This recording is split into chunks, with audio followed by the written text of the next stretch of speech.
You're listening to the Productive Therapist Podcast, the world's greatest and most brilliant resource for busy therapists who'd rather be laying on a beach in Hawaii. Each episode is packed with simple tips and inspiring insights from the Productive Therapist team to help you grow your practice and have fun doing it. So without further ado, let's help you get more done and have more fun. Are you losing clients because inquiries slip through the cracks? Simple Intake is an all-in-one mental health CRM. The AI receptionist responds to inquiries in seconds, books consultations 24/7, and keeps your clinicians' calendars full. You can see it in action at productivetherapist.com/simple intake. All right, on to the episode. Hello and welcome back to the Productive Therapist Podcast. So glad that you're listening today. My name is Uriah. I'm a retired therapist, a group practice owner, and the head nerd here at Productive Therapist. Today, I had the pleasure of having a round two conversation with my good friend, Nicole McCance. She's a psychologist turned business coach for therapists scaling to a group practice. She expanded her private practice to 55 therapists and multiple seven figures in just 3 years with toddler twins at home.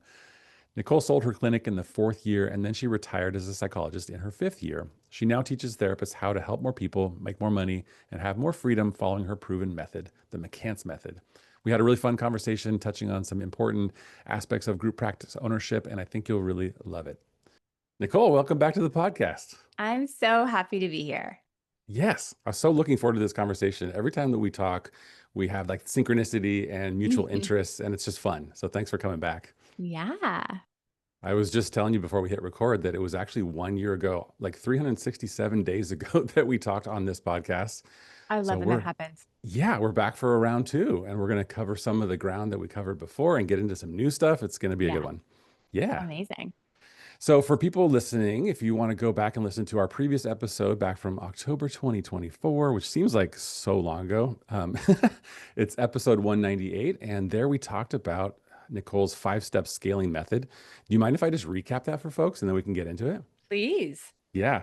So number 1 is systemize your operations. Number 2, build your team. Number 3, attract clients with digital marketing. Number 4, convert clients with consult calls. And number 5, retain clients with follow-ups. Honestly, it's kind of timeless. Yeah, those are really good. A lot of it is. Yes. Yeah. And is it okay if just in case people are just jumping in, if I tell them quickly who I am in like 2 minutes or less? Please do. Yes. Because they might be like, yeah. So just like you guys, I was a therapist and loved what I did and did couples and EMDR and just knew I was put on this earth to do this work. But then I just became burnt out holding pain, other people's pain for so long. And I became sick of hitting the ceiling in my income. That's when it percolated, Uriah. Like that's when I was like, ooh, maybe I could hire. And then, as you know, I become pregnant with not one baby, but 2. And all of a sudden, the first thought I had was 2 high chairs, 2 cribs, 2 strollers. Like that's going to be really expensive. And I need a bigger house. And so guess what I did? Nothing. I did nothing because there was no coach ahead of me training, or at least I didn't find them. So I did nothing for 2 years. And that's when I just remember pulling up in my driveway and seeing Jackson and Lucas looking at Mama, another late night working, so exhausted. I don't know if you ever went through this, but I was so depleted. I had no conversation left in me. Nothing. My poor husband, thank God he loved me through that. And that was the day I decided I'm going to hire, and then scaled to 55 therapists in 3 years, multiple 7 figures, and then sold it, as you know, in the 4th year. That's amazing. I love that story. So you actually started with scaling by having twins, didn't you? Yes. You're like, you know what? Let's go big. It's totally my personality. My husband said, like, of course you would have twins. You're so efficient. Yeah. You know what's amazing to me about that story is how fast you did all of those things. Because you started your group practice and it grew large fast, and then you sold it, and then you stopped seeing clients, and like that all happened within about a window of like 5 or 6 years, right? Total less than that, about 4 years. Yeah. 4 years. Wow. And I think it happened because of the 5-step scaling method, and specifically step 1. Because if I didn't systemize, there's no way I could have been a new mom with 2-year-olds and grown something so big. One of my favorite takeaways from our last episode was how, and you talk about this on a regular basis, obviously, is that you tell people to systemize before you delegate. And I think Yeah. that's so smart because people get to the place where you were, where I certainly was years ago, where you're doing all the things, and maybe you have a family, maybe not, and you're just flirting with burnout is what I like to say. Yeah. And then you think like, oh, I need to delegate. I need help, right? But Hmm. you're not ready for help, and you don't really have any systems or SOPs, or like it's all like right here in your head. And so Exactly. you got to start there. How did you, I'm curious, like, I feel like we didn't talk about this last time, but how did you kind of come up with the 5-step scaling method? Did you kind of just learn it by trial and error? Because you Yeah. did it so fast. Like, how did you get that info? I learned by beating my head against the wall and walking right Yeah. into the wall. I learned by so many mistakes and, yes, expensive trial and error. It wasn't until after, it's like hindsight where I'm like, okay, that was a lot. What just happened? I still remember selling and being like, okay, I'm going to retire now as a psychologist and just stop doing all of that. But wait, what if I took it to my peers and what the heck did I do? And then I Hmm. had to go back and like package it, if you will. And then Right. I was like, oh, there's a map, which is why I created the clinic growth map to teach people. Yeah, I love that. I'm so obsessed with frameworks of all kinds, Me too. Totally. whether it's productivity or business growth or just stuff in personal life too. It's kind of fun. I guess it's the way my brain works, and you're probably similar to that. Hmm. Yeah, it's nice when somebody else has figured it out and done the hard work, and they can be like, "Here's the way.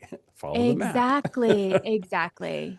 The funny thing about me and my personality, though, is that I'll take somebody's framework, and I'm just such a creative rebel, I guess, that I like, oh, well, I'm going to do it my way, which is totally fine, You right? like Like tweak it. all Totally. 5 of those steps people can do in their own unique way, and it's kind of it is a roadmap, right? And then people can kind of customize it to the way that they work best. Yeah. Can we talk about that? That's so interesting. So there's this, I think a big piece that I don't even know, is I did have a business coach. She wasn't a therapist though. And so I feel like there's so many nuance to our Hmm. world, but I think I grew so fast because I was coachable. Like Oh, I yes. just did what she said. It was kind of like she's teaching me this gourmet meal and I've never cooked and I don't question it. She's like, put this in. And I'm just like, okay, even though I don't Hmm. understand it, I'll do it. So I'm really coachable. So those listening, I just want you to ask yourself, like, are you coachable? Are you actually doing the things? Because if you're not getting the results, you're probably not doing the recipe or the things. That's a really fantastic tip. I'm just going to highlight that because if you pay money for a coach, or if you're just out there trying to get free info from Facebook groups, don't just do that. Pay for coaching. But if you're out there doing those things and you're not actually willing to try something different and follow someone's framework or someone's guidance, you're just not going to get there faster. So that's really awesome. Coachable. I'm that way too. I recently did 3 months with a new coach, specifically to help me build Simple Intake, the AI receptionist. Check it out at simpleintake.ai. And I knew her from before, so it wasn't hard, but I was pitching myself. I was like, listen, I do everything that my coach tells me to do. I'm definitely like, teacher's pet, and I Yeah, will yeah, like, I'm totally. motivated and ambitious. I'm going to be your best coachee. So Yeah. that's Those are me. my That's me. favorite people. That's awesome. I'm sure. Yeah. So I'm guessing because your 5-step scaling method is so solid that not a lot has changed, but maybe some of the nuances have changed.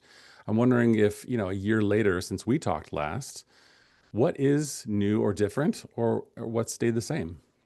A lot of it, I created it to be timeless, like this framework where I ask myself, will this be the same in like 10 years? So I would say for sure, life is so much easier now to systemize because Hmm. to get it out of your head, you no longer have to. Okay, you're the first person I'm telling this to. I don't type anymore. I used to have back issues because I was constantly like hovering.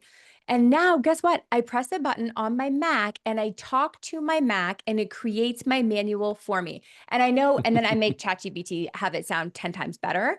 So I would say, what's the same is systemizing is still boring, but what's different is that we don't have to Right. really do it. We Better can either tools. talk it through or a bot can do it for us.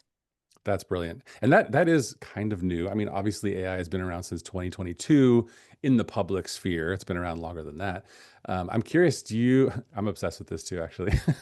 Do you use the built-in dictation function on your Mac, or do you use an actual tool?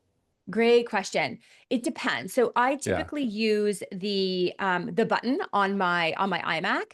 And I Right. always use Google Docs. Now, Google Hmm. Docs also has one as well. I just like Yeah. pressing the button on my Mac. It's easy. Yeah. So I did an episode on this recently. I got to tell you about this. Maybe you'll switch, maybe you won't, but it's Okay. Yeah. Whisperflow is an AI powered dictation tool.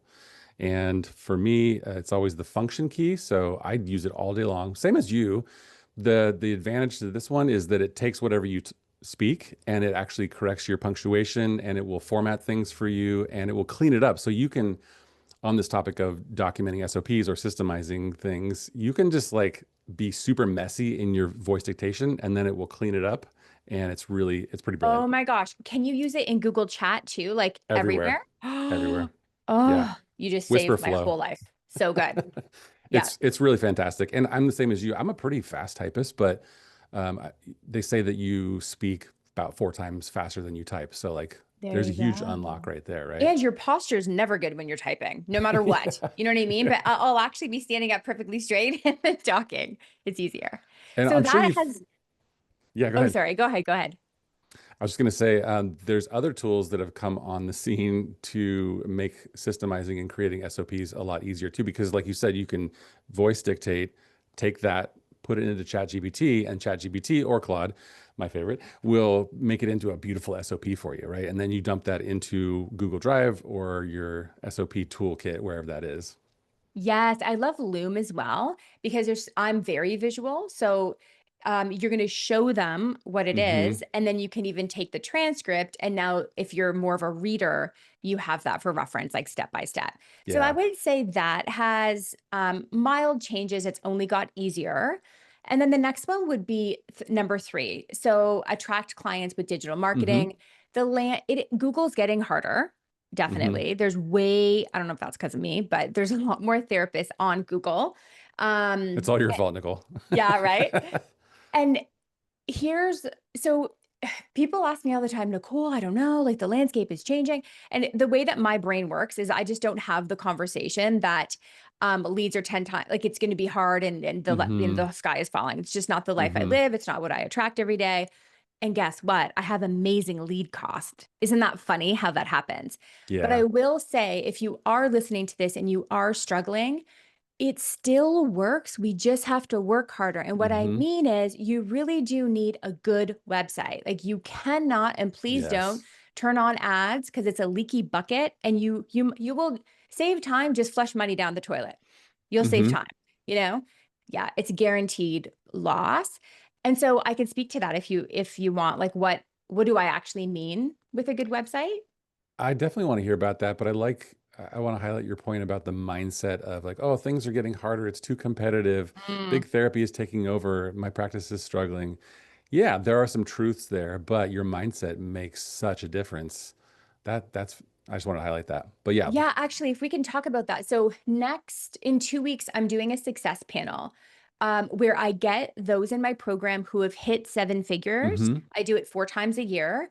And every one of them are running Google ads, and every one of them are getting at least 5 times back their money because it's just, working with an expert, knowing exactly what to do, but please don't turn them off because that fear mentality, here's what's going to happen. Everyone is like stressed, the economy, especially you're in America. So I get that. I'm over here in Canada. Right. But Yeah. Lucky. and then they so when the world is afraid, they stop spending. So be the one that shines and spends because you'll win. And it's just Hmm. coming from that mentality. And I was looking the past, gosh, 4 years at my own lead costs, and it's as good. It is Really? consistent because That's I'm being fantastic. consistent and like constantly Hmm. getting better. I Hmm. just have to work harder, but it works. Really good point about not turning on ads or not scaling your ads if your website is not good and it's not conversion optimized. What are you seeing or what are you recommending people do on their website to make it stand out? Faces. Faces Hmm. are 30 to 50% more clickable. So I would remove the rocks, the beaches, the Yes, please. forests, and I actually love a good beach. Who doesn't? It's very calming, but we just know that they want to see something that is aspirational. So I'll share something with you. I didn't know this. I didn't know a thing about marketing back in the day. So Mm-hmm. I had a picture of a very stressed out, anxious man. He was literally pulling his hair out. Right. And my branding person said, "What are you doing?" And I said, "This is called empathy. They're going to come to my website. They're going to say, that's what Mm-hmm. I'm like." That's what my therapy brain said. They're going to say, "Oh, this is a place for me." And she said, "But the sandals commercials, they sell walking down the most beautiful beach, the most beautiful couple. You have to sell the aspiration. So show them how they're going to feel, not right now, but after. A couple laughing with their kids if you do couples therapy." And that small tweak made a massive bump in my Google ad conversions. That's huge. Yeah. Especially not on your homepage at the top of your website. Don't put a sad or a stressed out person. Because Even yeah, on your anxiety page, even on your anxiety page though, like when you go, yeah. it was actually my anxiety page that I was like, "Oh, well, Okay. this is what anxiety looks like." This is The where it change, belongs. right, exactly. And apparently it doesn't. I would also remove the empty couches. She looked Mm-hmm. at me and she said, "Nicole, it Mm-hmm. looks like nobody comes here." And Right. I was like, "No, but it's like that's what therapists do. We love our The empty couch is available for couches." you. Look at this. Yeah. Yes, like here's a little like the healing place. So that was really key to swap out couches Mm-hmm. for faces as Mm-hmm. well. That's great. Pictures This really is matter. kind of related but unrelated. Just before we hit record on this, I was checking my email, of course, and I got a cold email, one of the best that I've seen in a while. And I'm actually going to read you the title of this one. And I don't know this person, and they don't know me. And they said this could be the start of a beautiful friendship. Was the title of the email, and it was a really well written email. And it wasn't like all the others that say like, "Oh, I saw your recent podcast episode about blah blah blah," and that's really fantastic. It's so fake. Anyways, she was pitching social media management services, and I actually do need that. And so I clicked on it, and I saw her website, and the brand was so vibrant and bold and interesting. And guess what? To your point, there were a lot of faces, like actually kind of close up, excited faces of people. And I was like, I like this. I connect with this. That's This has amazing. energy. Yeah, Yes. yeah. There's Yeah. a And lot of also therapists out words. there, but you got to stand out somehow. Yes, exactly. So the faces and then also words, just having it be scannable because I just find we have too many words. And if it's just too many Hmm. words, you're going to lose them, especially if they're feeling anxious or not themselves Right. and depressed. Right. I love design and I love graphic design and visual things, but at the end of the day, it's the words that sell.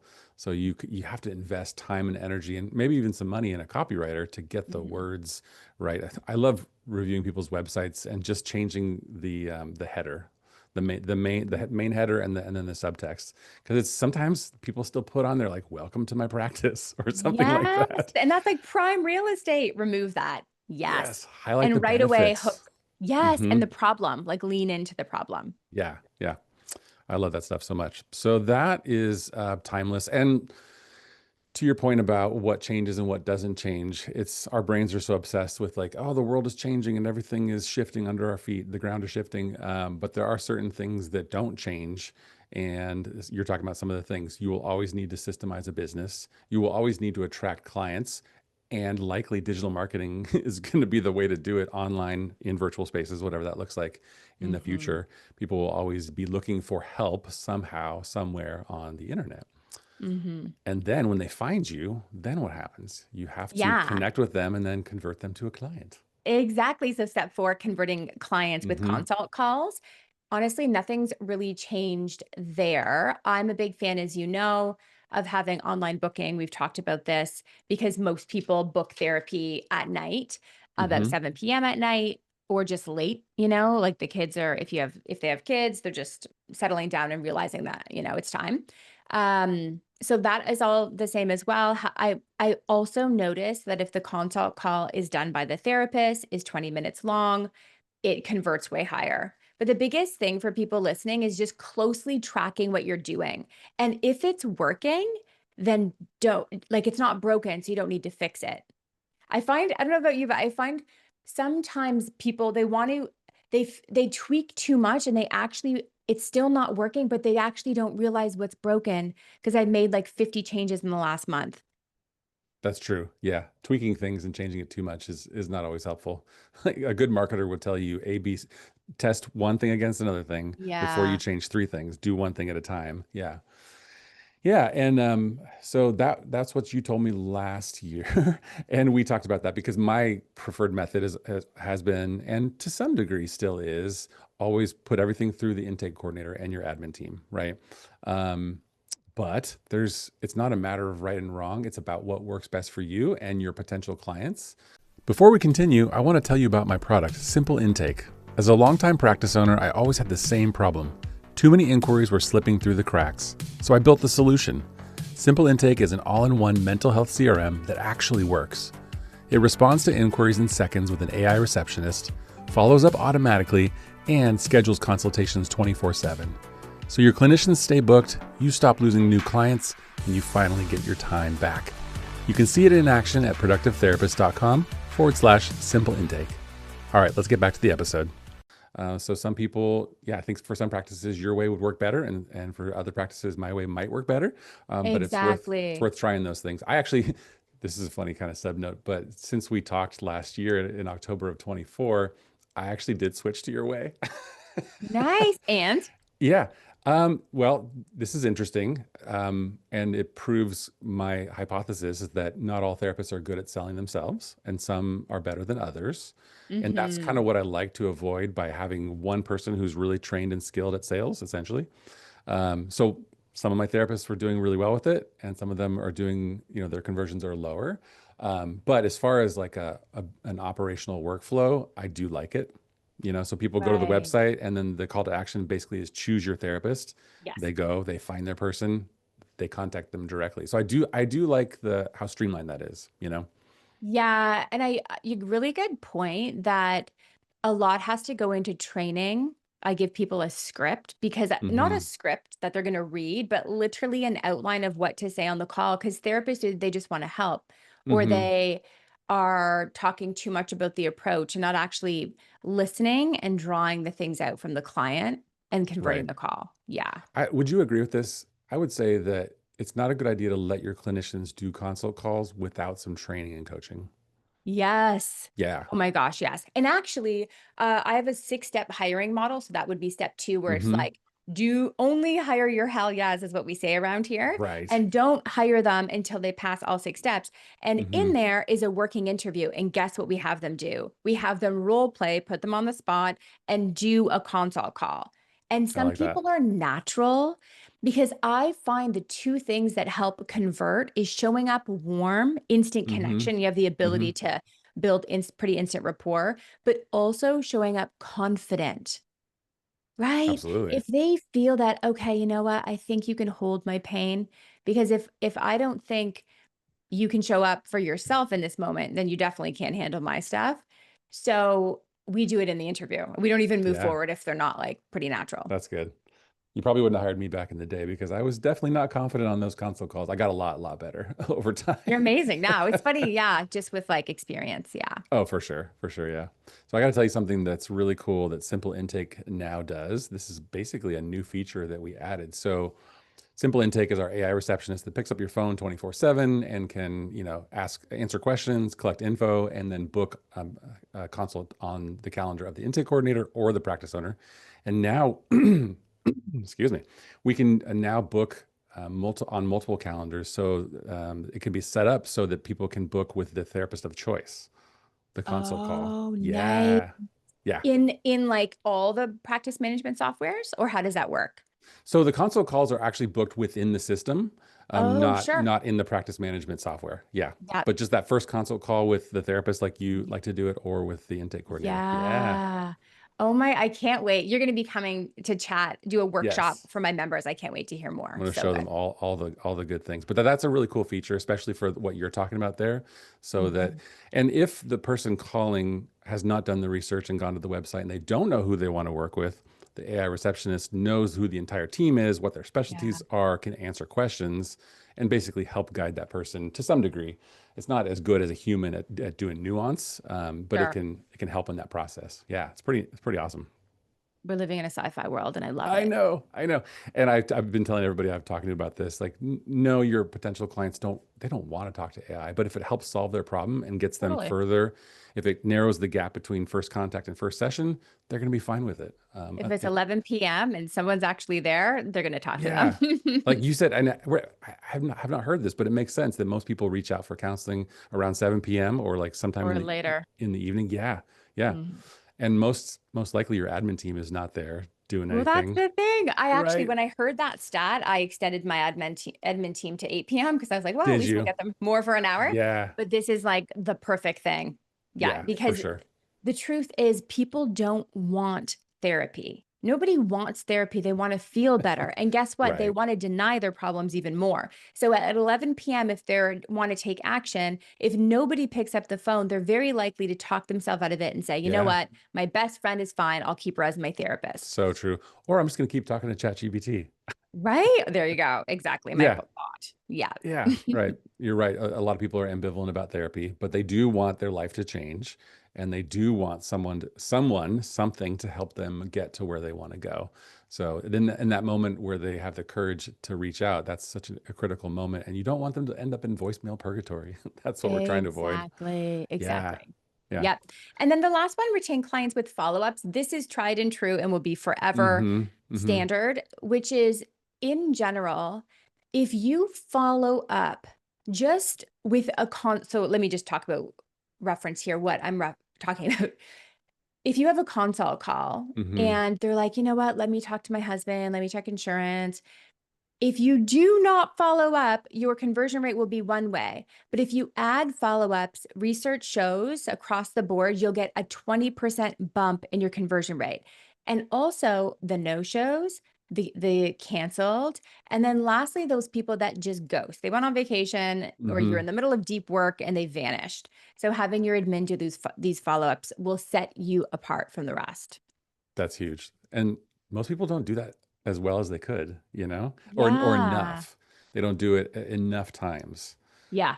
And Yeah. I think it's the brainwashing that happens to therapists in our industry Mm-hmm. where that's solicitation. How could Mm-hmm. you? That's being pushy. That's being salesy. And it's so funny because a member in my program just last week said, Nicole, somebody responded and said, thank you so much. I can tell that you care. Wow, you're still remembering, Yeah. yes, I'll come back. And she rebooked like 4 more sessions. Yeah. That's amazing. Yeah, everyone's busy and everyone is lost in their email inbox and their daily life, and they sometimes just need one or two or maybe even three prompts like, "Hey, Yeah. did you find the therapist you're looking for? Just checking in." And that's good customer service. It's also good marketing Yes. because when that person feels they get that follow up, they feel like you care. And even if they don't book with one of your therapists, they're likely to tell their friend or somebody else, this practice was fantastic. I didn't actually end up going there, but they were really responsive and helpful. It's really good. Totally. Yeah. Hmm. I have a question that's not even on my list of questions to ask you, but as far as like client retention, why don't we do a better job of training therapists how to do that as group practice owners or even just as, anybody who trains therapists? Why don't we talk about that more and Oh my emphasize it? gosh. I was at the spa the other day with my best friend and we were talking about this. I think it's because practice owners equate a new client with more sales and like growth. So like I Mm-hmm. have to get new clients to Right. grow.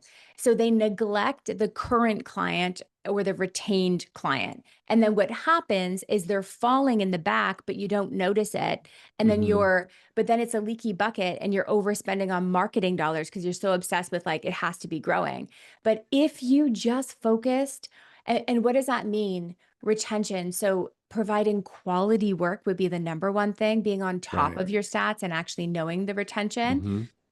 You would grow way faster because now you have stability and then you'd be way more profitable because now it's not a leaky bucket and all your marketing dollars are constantly going out the door to Oh my feed the new gosh, that's ones. so true. And it's a Yeah. business concept that we're not familiar with, but it's always cheaper to sell something to an existing client than it is to go out and find a new client.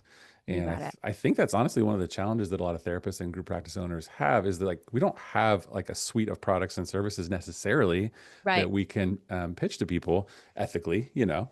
I think it's definitely Mhm. possible. You can add intensives, you can add support groups, you Yes. can add various different things, but a lot of us don't. And so it's basically like one client comes in and they see a therapist for a number of sessions and then they're gone. And then maybe, hopefully they come back at some point, but maybe not.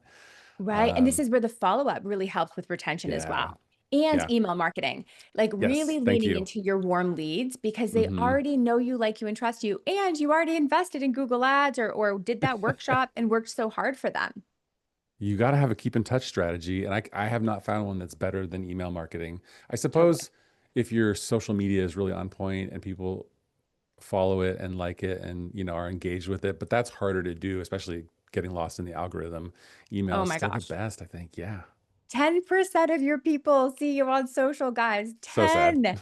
And those the people just like who already said, yes, I'll follow you. They're just not seeing your stuff, Yeah. where an open rate is more like 20 or 30%. So way more people. Email's the way for sure. Yeah, yeah.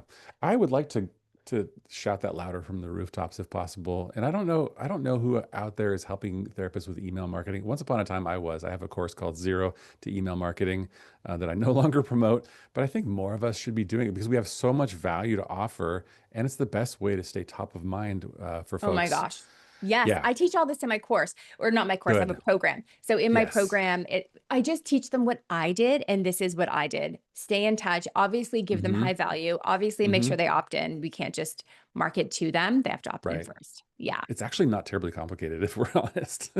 Yes, Yeah. exactly. It just And requires consistency. and again, I think that this is such a gem because the moment you hear, ooh, email marketing, gosh, no one's really talking about that. That's the thing you need to run with. And that'll be your competitive edge against, not against, but with Yeah. everybody else around you. If they're not doing it, do that thing. Yeah. I'll tell you another really cool thing. Inside of Simple Intake, we have the ability to create an automation and a trigger. So the AI receptionist can ask the person, would you like to receive our Parenting Teens newsletter that goes out every Tuesday? And if the Love it. person on the phone says yes, then the automation triggers, the tag gets added, then they get the next newsletter. So like, that's really What? cool. I know. That's amazing. And then do you have to say what's your, yeah, like what's your email, Of course. right? Yeah. And then they'll just say Yes. it and it does the rest. Oh I my know. gosh, that's When amazing. I figured that out, I was like, this is amazing. Yeah. Wow. So And I cool. love what you did there, that you want to call it something. Don't, free resources is okay, but if you can Hmm. really lean into the niche, I like to even say, um, our like weekly calm, a weekly dose of calm. Like who doesn't want a Hmm. weekly dose of calm? Hmm. I love what you said about teens, what mom wouldn't want help with their teen. You have to Yeah, position it well because people, even more so now, don't want to give their email address unless there's a valuable coupon on the other side or some sort yeah, of benefit. And we don't do totally. coupons. So, we got to do beneficial Yeah. information. Yeah. Yeah. Hmm. I have two other questions before we wrap up that I want to ask you. What is the hardest conversation you have to have with coaching clients about scaling? What's the stuck point that you have to like try to help push people through? I know there's many, Gosh. but what comes to mind? I would say the fear of being a boss, that Hmm. it's a big identity shift when you turn into a CEO, and all of their insecure parts can come up, a bit of imposter syndrome. I work with people that are pretty early in their career, even they're just entrepreneurial. So they're like, oh gosh, do I have enough experience? And what I tell them is, you're just a baby boss, and having those expectations of yourself. But for me, I hired baby therapists. So that helped me. What I mean by that is I hired interns, pre-licensed Right. people. So it just felt less overwhelming than somebody with like 15 years fully licensed. So Yeah. yes, the takeaway is, you're just a baby boss, hire baby therapists. I think honestly, I love that. I think that's one of the biggest things that I learned from running a group practice for the last 10 years is just how to be a better leader and how to be a firm but compassionate boss. And I think that's Mhm. that's been a huge advantage for me and it's benefited me throughout my entire life. Yeah. And I wouldn't Yes. have done it otherwise because I'm not naturally like I used to think like I'm not a leader. Nobody wants to follow me. Nobody wants to listen to me. Oh, guess what? Yeah, I actually am pretty good at it. Yes. Well, because you're compassionate. I think therapists are the best leaders because we care. Absolutely. Yeah. Absolutely. Yeah. So I would like to end on this. I'm curious about your take on the future of group practice ownership and group practice as a business model. What's going to change, or what do you think is going to happen in the next couple of years? Yeah, give me your take on that. I actually see a lot of people going into group practice. I think that when you land on Google and you see a group practice and you see a solo, I think naturally you're like, well, this person is vouched for because they're with a group, so they must be better, Hmm. right? So I actually see that it's yeah, just more people are choosing group practices and more people are wanting to move into them. Yeah, and this hasn't changed. I think. Well, tell me what you think about this.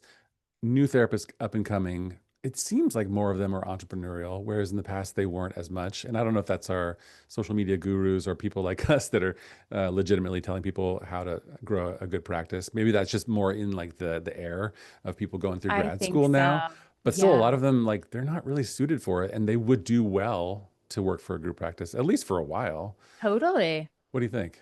Yeah. So I actually think working for a group practice is the best thing you could do because pay attention to what's broken. A lot Hmm. of people who end up with me say, I want to be a group practice leader because I don't want to be anything like my last boss. I left that Right. agency or that other group practice because now I know what not to be like. And they're so passionate about creating a home for amazing therapists and treating them so well, and paying them well. That's the best motivation. And let's be honest, big therapy is not about treating therapists well.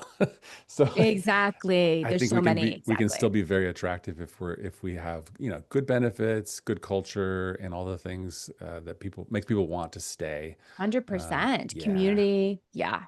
Yeah, we all still need those things for sure. That's great. I'm so glad that your take on that is positive because there's a lot of fear and concern out there, and um, prognostications that are probably not accurate. Because, like we said, the things that are not going to change, people will always need mental health support, and most people will always need a job, right? 100%. So put And with those the things way that together. Yeah, exactly, with the way the world is going, people need therapy more than ever. Yeah. for So sure. just come for I train this every day, all day on my podcast, which I'll tell you about in a sec.